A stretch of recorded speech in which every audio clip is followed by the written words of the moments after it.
ឥឡូវលើកទី1ខ្ញុំនិយាយប្រាប់ខ្មែរយើងមិនមែនល្ងងទេឲ្យតែឈប់ជោ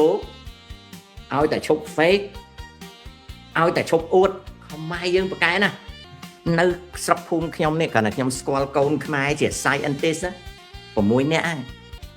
សិតតែ scientist សិតតែជាអ្នកវិទ្យាសាស្ត្រខាង biology វិទ្យាសាស្ត្រខាងគីមីវិទ្យាសាស្ត្រខាងអវកាសអូយគេវិទ្យាសាស្ត្រគេសិតតែអ្នកវិទ្យាសាស្ត្រហើយមិនមែនធម្មតាទេគឺគេកាន់តំណែងជាអ្នកវិទ្យាសាស្ត្រហ្មងគ្រាន់តែចិត្តផ្ទះហ្នឹងខ្ញុំប្រាប់ទៅគ្រួសារខ្ញុំអន់ជាងគេបំផុតក្នុងចំណោមគ្រួសារខ្មែរ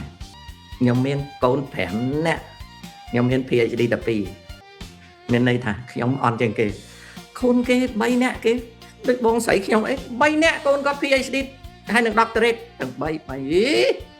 ហើយតែខ្លាំងជាងគេមួយកូនសិស្សខ្ញុំនៅញូវយ៉កម៉ែឪអត់ដែលចេះធ្វើ homework ឲ្យកូនទេកូនស្រី3 very successful កូនមួយជា nurse practitioner ការងារវាពេញកូនមួយទៀតជា computer scientist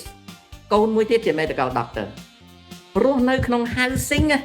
ពាក្យថា housing project ហ្នឹងគឺភូមិក្មេងស្រីអាយុ 4-10 ឆ្នាំមានកូនណាវាងើបរួច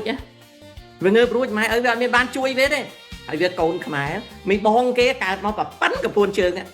ម៉ែដាក់រឹងយល់ខ្ញុំធ្វើគ្រូម៉ែវាឥឡូវឃើញខ្ញុំវាអោបខ្ញុំពូ I love you I'm proud of Cambodian ខ្ញុំនិយាយបានត្រង់ខ្ញុំមិនងាយនិយាយរឿងហ្នឹងទេ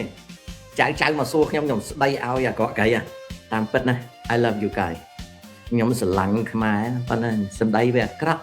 លើកទី1ហើយខ្ញុំអួតរឿងខ្មែរពិតជារៀនប្រកែមែន